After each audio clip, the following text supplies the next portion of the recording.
Welcome into this week's edition of Maverick Insider. I'm Rob Clark, joined alongside head coach of the Minnesota State football team, Todd Hoffner. Coach, very exciting time for the program as the team announces all the signings with signing day earlier this week. Just what really stands out to you about this year's recruiting class? We're really proud of the young men that chose to be a part of Minnesota State, Maverick football, our athletic department. The coaches work really hard on trying to encourage, entice, solicit these young men to, be a part of our future, right? The target on our back is gigantic, and these young men were told right up front, don't come here if you're not willing to take on the challenge and the best of everybody that everybody can give us. So, hopefully they understand the burden, the responsibility that comes with, chasing greatness. And, we're all about trying to win championships and, succeed. But this group of young men is really high quality, right? I think that they possess a lot of potential. We have a lot of 3 and 4 year starters that potentially could be a huge part of our future. So, we're elated with them inking, right? And now the work starts. When you're going through player evaluations, what is it that you really look for in a recruit that you want to bring and make a Maverick? Speed, athleticism, prototypes, strength, power. The baseline of what we expect should be there, right? We don't necessarily want a young man that's out of shape or carrying extra weight that's not useful for them. Or we don't want somebody that's exceptionally frail and rail that cannot hold their own, right, with strength and power. So, you got to fit everybody into this certain construct of prototype, right? We want a certain height, we want a certain weight, we want speed, we want athleticism, we want guys that are willing to work out, guys that are not afraid to put their best out in front of our coaches. And we have some great ones, the quarterback position, the offensive lineman, the tight end, strong contingent of receivers, the running back that signs the local product. He's really impressive. Defensively, you have 5 defensive linemen that are really stellar and stout, and then 4 linebackers and a plethora of DBs. And so, we try and recruit a whole class.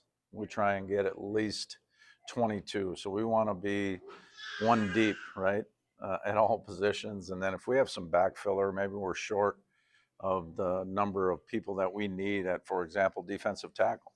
So we signed 3 because we needed an extra defensive tackle. So that's kind of how things shake out and how you get to 29.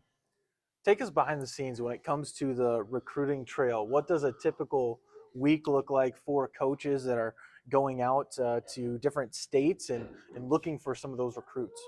Yeah, so the whole process starts right about now, where the coaches are assessing, evaluating, watching junior tape.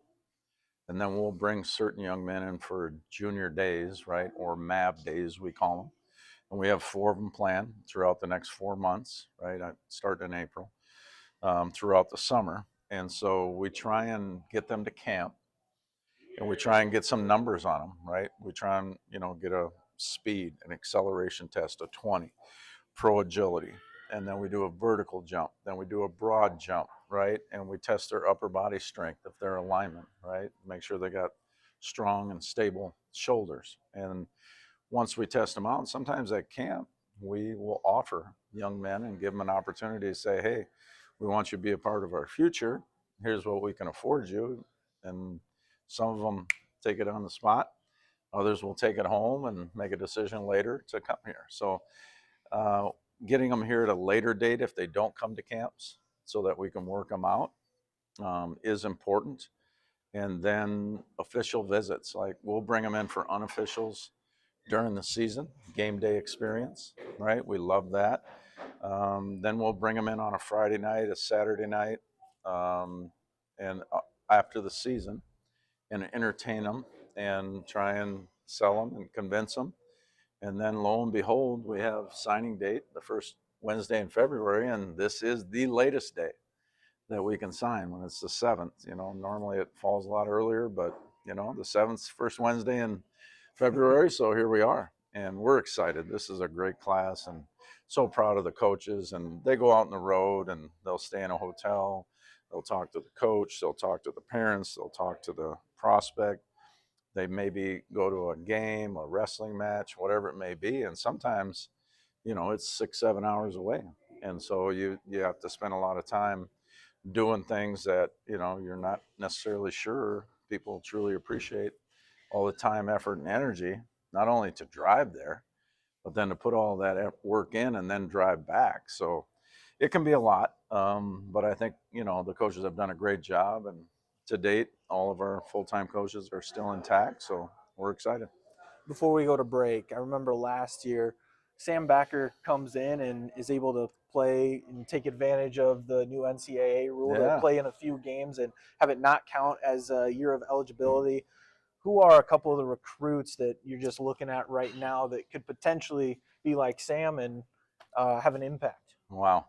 Great question. So Maximus Sims out of the city, one of the quarterbacks, and Liberian Gilmore out of Illinois. Both of those quarterbacks are pretty exceptional quarterbacks. And so can they potentially see some time? Sure. You don't know until they get an opportunity to compete and learn your system and decision making and processing and timing, and all those things are so important in playing quarterback. So those two guys definitely have some pretty good opportunities. And as mentioned, you know, we're pretty old, right? We're 45 young men that are juniors and seniors, which is a good thing, right? When you're going to play Northwest Missouri State, you better be old, you better be mature, and you better be knowing, you know, you better know what you're getting into, because they're really talented, they're really good and explosive, and it'll be quite the challenge. So a lot of these freshmen are probably going to have a tough time cracking those 45 guys. And typically, we'll play a lot of players that get 35 to 45 players